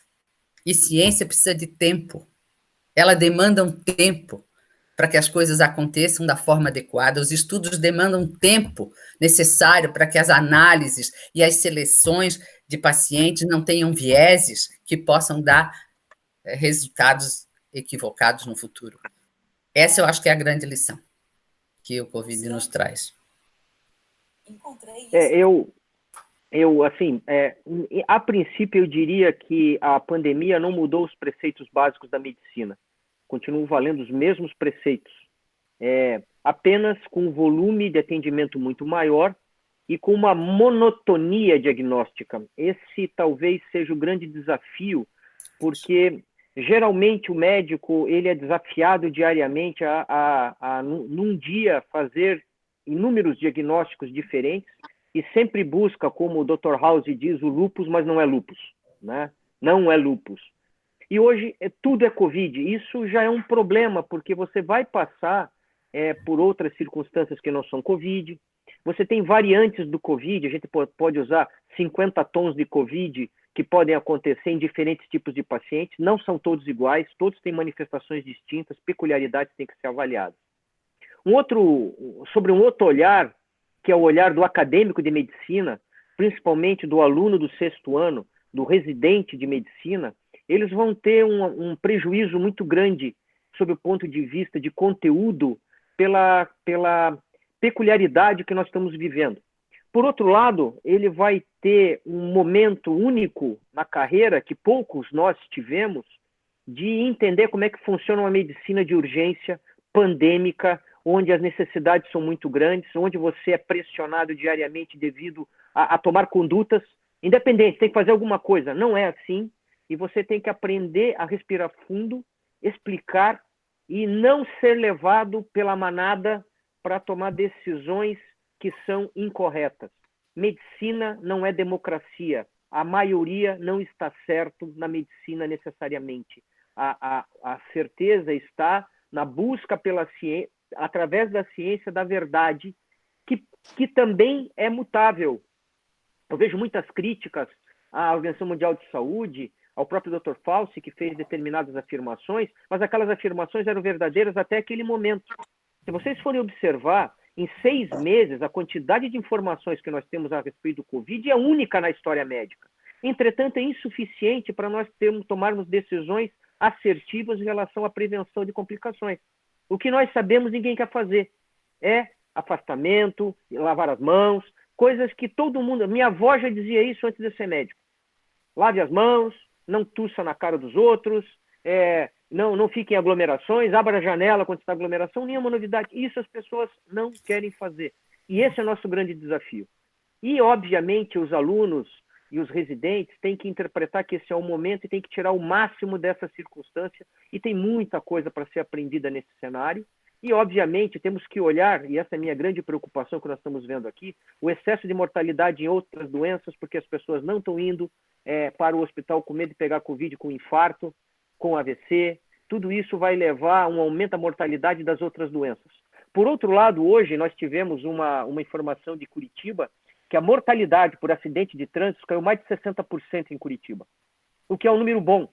Só que vocês têm que olhar, o excesso de mortalidade tem que ser incorporado com aquilo que caiu no restante. Morte por acidente de trânsito é muito grande.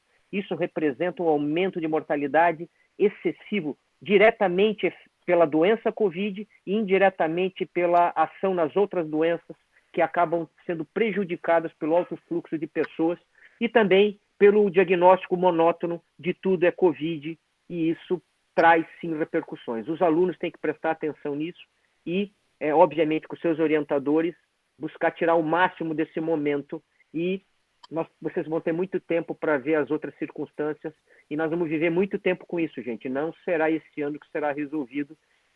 Espere 2022 para que as coisas estejam controladas. É engraçado que, dentro do que tu colocasse, Luiz Henrique, eu hoje, quando estava dando uma repassada em alguns artigos que eu selecionei para poder me preparar para estar aqui hoje, eu me surpreendi com um artigo de maio que estava totalmente ultrapassado. Infelizmente, é verdade. Eu peguei um artigo de maio, nós estamos em julho. Eu peguei um artigo de maio, comecei a ler e digo, esse artigo aqui está ultrapassado. O cara já tinha uma visão que hoje em dia se sabe que não é mais aquela. E isso vem de encontro a essa questão de que o Dr. Fauci uma hora falou uma coisa e depois já não era mais assim, porque o conhecimento se constrói. O conhecimento médico, como qualquer outro conhecimento, ele é construído tijolo a tijolo. E o postulado número 1, primeiro postulado da ciência, não há verdade absoluta. E a hora que você tem uma cabeça de cientista, de pessoa que acredita na ciência, você passa mais facilmente a mudar de ideia, a partir do momento que a ciência prove que a verdade do momento é essa, e que a verdade do momento de amanhã pode ser outra, né? A medicina é a ciência das verdades efêmeras. Exatamente. Tá. Doutor Carlos. Pessoal, nós temos, pelo tempo, mais 13 minutos. Nós temos que ser mais objetivo, porque eu tenho 4 perguntas aqui. Só vou fazer uma colocação de uma das perguntas que veio, já foi respondido, que é, existe alguma droga que faça diferença nos pacientes graves? Foi citado por vocês dois, o corticoide, a dexametasona, né? Então, já E a está heparina em respondido. Só segundo lugar. E a heparina em segundo lugar. Não, mas aí só para reforçar, né? Uhum. Gostaria de fazer assim, agora eu vou fazer uma pergunta. Eu vou passar o tema para o Luiz, depois para a Elisa, uma segunda pergunta, e depois as outras duas são para os dois, para nós três até respondermos. Então, para o Luiz, né? Luiz, já colocasse, mas só para reforçar para a nossa plateia que está nos acompanhando. Como reconhecer os pacientes potencialmente graves? Exatamente por critério de severidade, as provas, os dados vitais, o próprio nome diz, alteração de dados vitais. E eu diria que hoje, se você quer ser rápido, a gente precisa ser rápido na quantidade de atendimento, frequência respiratória e saturação. São 2 variáveis importantes. E o quadro neurológico, para vocês terem ideia, na unidade, nos 6.000 pacientes que nós atendemos até sexta-feira, 78% tinham sintomas neurológicos. E o tronco cerebral, e você tem muitos pacientes que têm hipóxia sem dispneia. Isso está muito relacionado a essa questão neurológica. Então, realmente é um inimigo formidável a maneira como ele se apresenta. Então, eu diria, avalie dados, os mesmos critérios de severidade para qualquer doença. O que eu digo na triagem é, se esses dados estão alterados, pode não ser Covid, mas é grave. Tem que ser avaliado com maior profundidade. Saturação menor que 95, frequência respiratória aumentada, maior do que 18, e as outras alterações de dados vitais são menos frequentes, pelo que a gente viu. Aí você tem que avaliar para ver se tem gravidade, e aí, obviamente, os critérios laboratoriais que não vêm em conta agora. Ótimo. Elisa, a parte hospitalar. Quando entubar ou deixar em ventilação não invasiva o paciente COVID-19? Fácil de responder. Se tiver uma relação PO2-FO2 de 200 ou menos, esse paciente já tinha que ter sido entubado. Já tinha que ter sido entubado. Então, você tem que fazer uma gasometria e calcular a relação PO2-FO2. Como que a gente faz isso? Daquela maneira que eu falei. Coloca um catéter de oxigênio a 44 litros, a 6 litros por minuto, que você sabe que está dando um FO2 de 44. Pede e colhe a gasometria desse paciente, né, e vê a saturação de oxigênio desse paciente, e aí faz o cálculo PO2 sobre FO2 e vê se a relação for menor do que 200, SARA grave, UTI, intubação, sem perda de tempo, não tem que enrolar, e vamos embora. Se tiver entre 300 e 200, tente calcular a complacência. A gente não tem aqui manometria esofágica, para a gente poder ter como um auxiliar aqui, para saber se a tensão dentro do tórax desses doentes está muito alta ou não, que poderia ajudar na decisão se o pulmão é complacente ou não. Mas lance mão da tomografia de tórax, porque a tomografia de tórax vai te dar essa resposta. Se você tem pulmão com líquido dentro, que tem dentro do alvéolo, esse paciente tende a evoluir para o fenótipo H e ele tende a evoluir precisa ir para UTI. Inicialmente, vai se escolher uma estratégia ventilatória, que é uma estratégia ventilatória mais complacente, com volume maior e tudo mais. Mas o paciente está sendo entubado e indo para a UTI. E se o paciente tiver uma lesão só intersticial, coloque ele numa não invasiva, protegendo o ambiente desses aerosóis que a não invasiva provoca, ou coloque uma cânula de oxigênio a 8, 10 litros por minuto e acompanhe esse doente hora a hora, ou a cada 45 minutos, para ver qual é a evolução desse pulmão. É isso aí.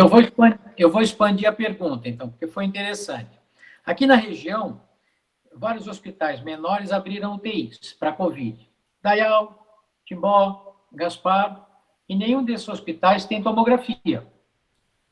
Certo? Então, vamos reforçar a pergunta.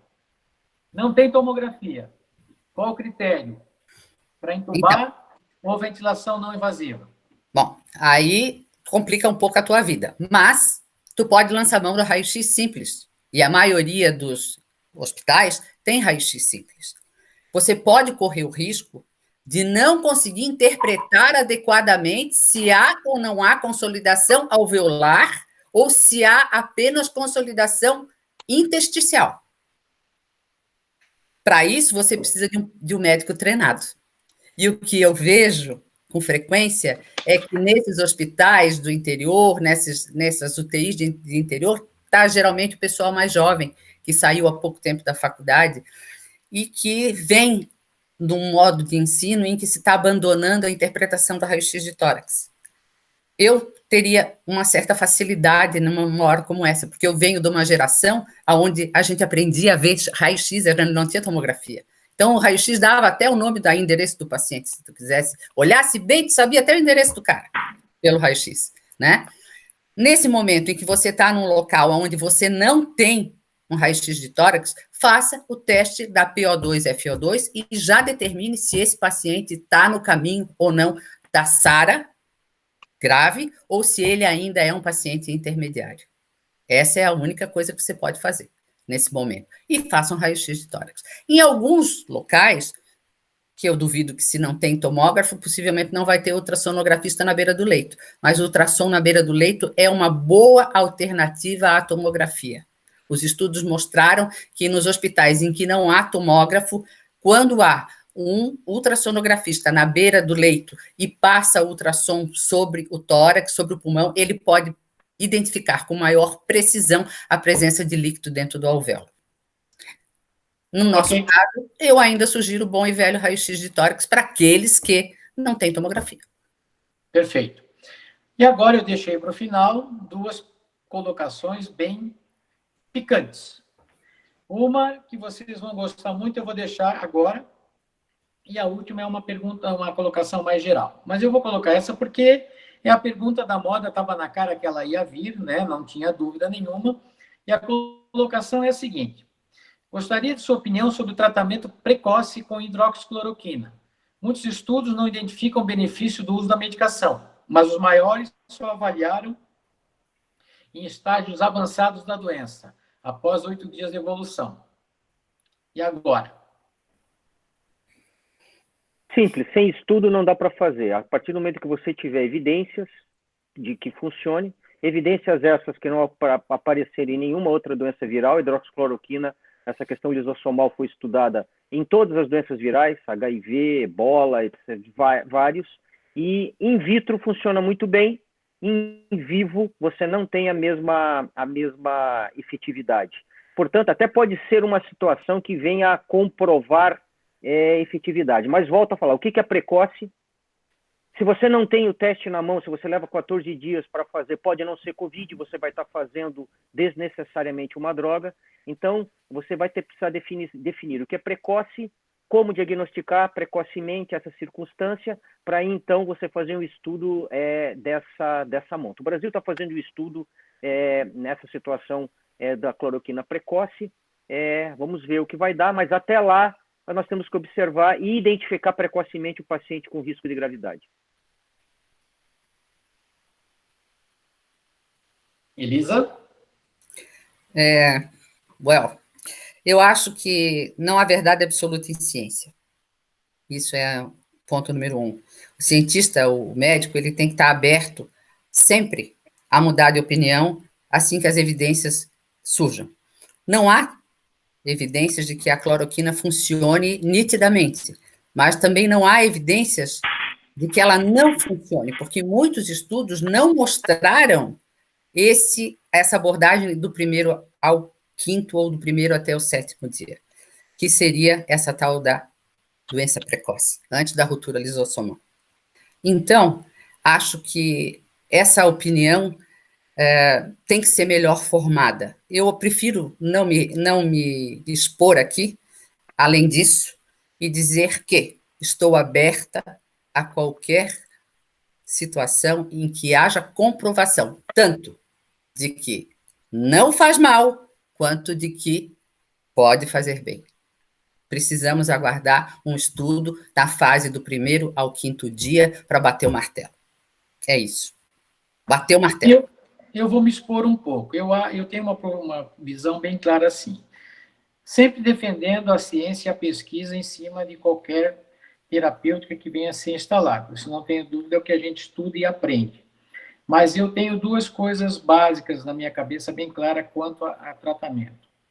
Porque a gente aprendeu e aprende na faculdade, no estudo, que a clínica é soberana. E nós, como clínicos, nada mais do que defendermos isso. O que me preocupa é assim, ó, como tem, hoje a gente não tem, como o Luiz colocou, não tem um trabalho ou trabalhos que evidenciem. In vitro tá bom, in vivo não. Então, o que eu acho assim, ó, que nós, como entidades, como médicos, como participantes de sociedades científicas, a gente não pode nem crucificar e nem endeusar. Ou seja, eu acho que algumas sociedades estão tomando atitudes que não precisariam se expor tanto. Eu acho que a gente tem que deixar o critério clínico, aquilo que a gente conversou no começo da história, a autonomia do médico, né? Nós já tivemos, eu sempre cito para os meus pacientes, o exemplo bem claro do Viagra, né? Ele foi pesquisado, coisa para usar para uma determinada situação e provou que ele era altamente letal e de alto risco para aquela, e acabou derivando para uma outra situação. Então, a mesma coisa agora, eu acho que o médico tem que ter o bom senso de avaliar, nem crucificar, e nem porque quando a gente endeusa ou a gente crucifica, no caso, o medicamento, a gente só cria dificuldade na cabeça do paciente. O que a gente tem que colocar é assim, ó, não tem ainda evidências robustas, científicas, para que essa droga seja uma droga de escolha no tratamento de determinada doença, como no caso agora a Covid-19. É o que eu tento colocar para eles e tenho passado tanto para os alunos como para os pacientes. Bom, e a última, que o nosso tempo está no limite do limite, aí é uma coisa mais técnica que eu quero ouvir a posição de vocês, e aí não uma posição a nível regional, tipo Blumenau, Florianópolis ou Joinville. O que veio de questionamento foi assim, ó, em relação ao futuro do estado de Santa Catarina, o que os médicos esperam da situação? Tende a piorar ou a melhorar a curto prazo? Acreditam que as medidas que estão sendo tomadas são o suficiente para conter a epidemia? Essa é fácil responder também, porque eu costumo dizer que fazer previsões em relação ao futuro é sujeito a erros, é melhor fazer previsão em relação ao passado. Mas os números são muito claros e nós tínhamos um controle da situação baseado na atuação precoce que o governo do estado de Santa Catarina tomou, e nós tínhamos poucos casos. Aí não teve a resiliência suficiente e aí foi se liberando. E quando passou do limite, os casos explodiram. E nós não achatamos a curva, nós atrasamos o pico. Pico esse que está longe de ser alcançado ainda. Nós só vamos conseguir controlar, e aí vem a segunda parte da pergunta, a partir do momento que nós diminuirmos o fluxo de pessoas infectadas, que é a minoria. Eu acredito que nós tenhamos 5% da população de Santa Catarina contaminada, em contato com os 95% que são suscetíveis. E tendo um R0 de 3, cada um infectando 3, isso demonstra o tamanho da demanda que nós temos pela frente. Então, é fácil ver isso, é só a gente ver os números vêm aumentando de forma consistente. Não é só o aumento do número de casos, muitos olham só o número de leitos da UTI como estratégia para você tomar medidas mais bruscas. Eu acho que são vários itens que têm que ser avaliados. O primeiro, a velocidade de aumento. Como é que a gente avalia isso? Tempo para duplicidade do número de leitos. Quanto mais rápido está duplicando, mais rápido nós vamos entrar em colapso. E aí nós precisamos ver qual é a nossa quantidade de leitos disponíveis, tanto para atendimento em pacientes internados, quanto para pacientes da terapia intensiva, onde precisa, além de tudo, respiradores e médicos para tal. Então, é muito complexo essa situação. É fácil a gente criticar, porque olhando para trás a gente fica olhando com mais facilidade, mas é muito fácil de ver que a situação fugiu do controle, que nós estamos com aumento do número de casos muito rápido, duplicando o número de casos muito rapidamente, e isso sugere uma piora num curto prazo. Se vai acontecer ou não vai depender também das medidas, mas é bom lembrar que quando você toma uma medida de freio, você já tem os indivíduos que estão contaminados que vão chegar. Então, normalmente, isso leva de 3 a 4 semanas para você sentir a puxada do freio.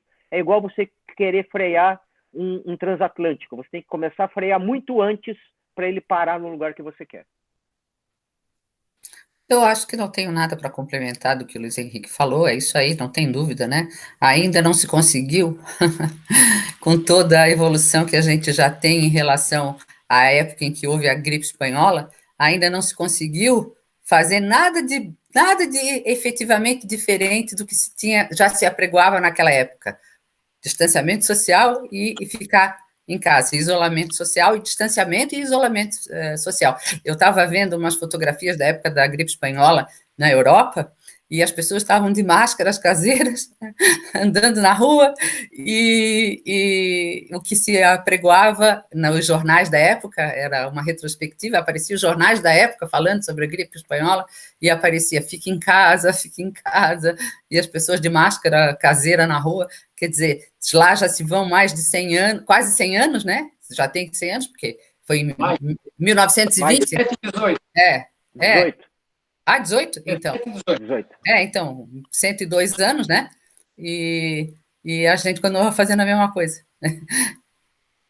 Uma coisa que eu queria só colocar ainda é que, diante de tudo isso que a gente falou, só me vem à mente as palavras de dois grandes homens da história. Um é Bertrand Russell, que diz que, em um livro que ele escreve, O Triunfo da Estupidez, ele diz que o maior problema dos dias de hoje é que os estúpidos estão cheios de certezas, enquanto os inteligentes estão cheios de dúvidas. Essa é a primeira frase. E a segunda frase é a de Albert Einstein, que dizia que a ciência pode não resolver todos os nossos problemas e nem sanar todas as nossas dúvidas, mas ainda é a melhor coisa que nós temos. Eu não falei de vacina, Carlos, porque nós não teremos vacina esse ano, então no curto prazo ela não será resolutiva. Se tudo correr bem, tudo for sensacional, porque se nós olharmos o exemplo da cloroquina, eu já estaria usando a vacina da Moderna agora, porque ela já foi visto que funciona. Por que não estão dando a vacina da Moderna? Porque precisa fase 3 e comprovação, etc. E nós, se tudo der certo, março do ano que vem, mas não será para toda a população brasileira. Eu acho que nós vamos ter mais um conflito, mais uma polarização entre quem vai receber e quem não vai, como é que vai ser essa escolha. Então, eu acho que nós temos tempos tumultuados pela frente, Carlos. Eu até estava lendo na revista Exame, uma reportagem a respeito da tal da vacina russa, que o Putin, né, coloca que em setembro ele estaria já com a vacina para ser produzida em larga escala, né? E a estratégia que os russos usaram é muito inteligente. Eles, na verdade, usaram um adenovírus. Eles introduziram o RNA do corona num adenovírus, que o nosso sistema imunológico está mais preparado para responder ao adenovírus do que ao próprio corona, porque ainda resta alguma dúvida se a gente vai ter imunidade por mais de 3 meses, 6 meses, 1 ano, mas o adenovírus a gente tem por um tempo bom. Então, isso tornaria a vacina mais duradoura, né? E que, enfim, e que a estratégia foi essa, por isso me achei muito interessante e tal. Estava lendo a reportagem que o Putin dizia que em setembro já iria colocar para larga escala. E eu até fiz um comentário com alguns colegas no Twitter e no Facebook, dizendo que eu vou deixar os russos tomarem primeiro, porque estou achando essa fase 3 muito curtinha, sabe? Então, eles tomam primeiro, eu quero ficar para depois, vou esperar de Oxford, que vai ter uma fase 3 maior e que também é com adenovírus. Então, acho que é melhor esperar um pouco. Bom, pessoal, para encerrar, eu só vou fazer umas 2 colocações. Eu acho que nós temos um grande problema. As nossas entidades, muitas vezes, elas se omitem muito. Eu acho que o Brasil peca muito, um país cheio de doenças endêmicas, né, graves, que levam ou a morbidade ou a alta mortalidade. É um país que tem muito pouco epidemiologistas e muito poucos sanitaristas. Eu acho que isso começa por aí. Eu acho que essa epidemia está mostrando isso porque nós não temos pessoas como tivemos em 17, 18, ou em outros que fizeram as mudanças, como Oswaldo Cruz e outros que têm aí com seus nomes reconhecidos, que na época também foram muito criticados e quase crucificados. Exatamente, que eu ia dizer. Acho que isso é um grande problema. O outro problema, nós defendemos o... E outra coisa, né, a gente tem visto muita coisa e a gente não se pronuncia como entidade. Muito pouco, eu acho. firme, como a OAB fazia em outros tempos, hoje ela não faz mais também. Por exemplo, né, a gente concorda que é higiene das mãos, máscara, né, higiene da tosse, do espirro, cuidados com a roupa, tudo isso e distanciamento social. Perfeito? É o que nós três combinamos e a maioria 100% concorda. Aí os nossos governantes, por não terem epidemiologistas e muito menos sanitaristas, vou pegar o exemplo típico aqui do Manaus. Semana passada fechou tudo, fechou o comércio. Pressão gigantesca, hoje o prefeito veio e vai reabrir o comércio. Só como é que ele vai reabrir o comércio? De segunda a sexta, o vírus não trabalha sábado e domingo, certo? E das 10 às 17. Das 10 às 17. Quer dizer, em vez de ele abrir o comércio das 6 da manhã às 22 horas, para ter espaço para todo mundo, distanciamento social, não, eles comprimem, né? Banco, abre das 10 às 14. O banco tinha que abrir das 8 da manhã às 6 da tarde. Quer dizer, a pessoa não entra na agência, mas ela fica ali fora, uma encostada na outra, conversando, fumando, sem máscara. Quer dizer, é uma coisa absurda. Quando saiu hoje a declaração, que ia ser das 10 às 17, saiu, inclusive, que as clínicas, a parte médica privada ia ser atingida. Automaticamente, eu liguei para o secretário de saúde do município. Ele me ligou de volta e falou, não é nada disso. As clínicas, a parte de saúde vai ter a liberdade de funcionar 24 horas, a hora que quiser, porque é essencial. Eu digo, pô, menos mal isso, né? Mas tu vê o absurdo, quer dizer, primeiro fecha tudo, pum, depois abre de uma maneira concentrada. Quer dizer, as pessoas não vão deixar de ir na loja, principalmente se for alguma coisa que ela precise para sua casa, um saco de lixo, que ela precisa para botar a sujeira, um detergente, ou até mesmo uma roupa, um edredom, elas vão. Quer dizer, se todo mundo vai achar, pô, entre 10 e 17, quer dizer, não dilui, o shopping é a mesma coisa.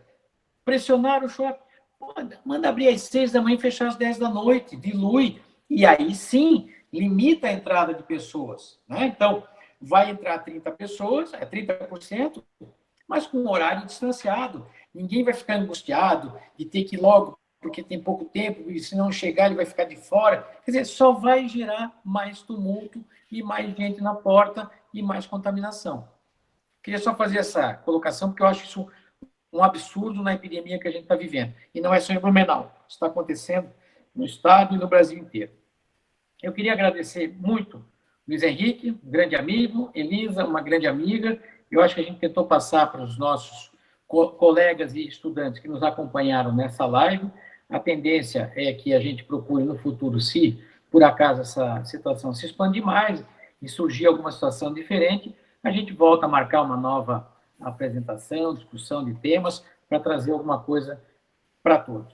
Em nome da Sociedade de Clínica Médica de Santa Catarina e da Abramugem de Santa Catarina, eu agradeço e vamos encerrando por aqui. Vocês podem fazer as considerações finais de vocês para a gente encerrar. Um grande abraço. Está parecendo debate de político? Eu vou fazer as minhas considerações finais. Dentro da parte que me toca, que é a questão da abordagem hospitalar, eu peço a todos os que são jovens e que estão começando na profissão e que geralmente o primeiro emprego é a emergência, né, que isso vai ficar gravado, esse link que vocês vão receber vai ficar gravado lá para vocês poderem repassar e repassar o tema. Não esqueçam de tentar classificar que tipo de paciente vocês estão recebendo. Se ele é um fenótipo que tende a evoluir bem, ou se é um fenótipo que tende a evoluir mal. Não esqueçam que um fenótipo que tende a evoluir bem pode evoluir mal. Então, tenham atenção, façam as recomendações aqui dadas e que, com certeza, protejam-se. Protejam-se. Usem face shield, usem máscara N95 ou mais, não sei se tem mais que N95, não sei, que mais o Luiz Henrique depois fala o que tem, o que não tem, mas usem as máscaras N95, use face shield, use avental impermeável na hora da intubação. Porque a aerolização tem afastado do trabalho uma grande quantidade de profissionais da saúde. E isso por quê? Porque não tem EPI adequado. Então, exijam o EPI adequado para trabalhar. E, no mais, sigam aquilo que a gente conversou aqui. Eu queria encerrar parabenizando aí novamente a Santa Catarinense Clínica Médica por essa live. Eu até no início fico meio receoso de participar de live, porque a live para a medicina virou um processo de autopromoção individual, colocando posicionamentos pessoais sem nenhuma evidência científica e, obviamente, falando aquilo que a população quer escutar em relação a um problema complexo que tem uma solução simples, fácil e barata. Infelizmente, completamente errada. Isso não é uma situação só da medicina e diversas outras circunstâncias. Eu queria dizer também que nós, como médicos, temos que influenciar, assim como o Seara falou da influência em Blumenau, na Secretaria de Saúde em relação às medidas, nós podemos influenciar aqueles que nós tratamos, dando informações adequadas. E a informação que normalmente eu coloco quando as pessoas vêm em relação à preocupação econômica, eu costumo dizer que nós sabemos como ressuscitar a economia, mas ainda não sabemos como ressuscitar os mortos. E eu não tenho notícia de crise no cemitério. Então é melhor ficar vivo para a gente a se preparar para a crise que vem uma crise forte, mas nós já passamos por crises piores. O Seara lembra do overnight, Elisa também lembra do overnight, que era uma situação que nós tínhamos uma inflação horrenda. As coisas vão acontecer e nós vamos sair dessa. Oh, pensei que tu não tinha jogado o jogo do mico, agora tu vem me falar de overnight. E para encerrar, nós vamos ter perdas econômicas e vamos ter perdas de vidas. Isso é indiscutível. Mais perdas econômicas e mais perdas de vida se nós não fizermos o que deve ser feito. Menos se nós fizermos o que tem que ser feito e adaptando isso com as evidências que vão surgindo perante o tempo. É isso que eu queria encerrar. E obrigado de novo, Seara, pela oportunidade de mostrar o trabalho que a gente tem feito aqui em Joinville. Ótimo. Obrigado aos dois, obrigado a quem nos assistiu nessa live. Boa noite a todos e uma ótima semana.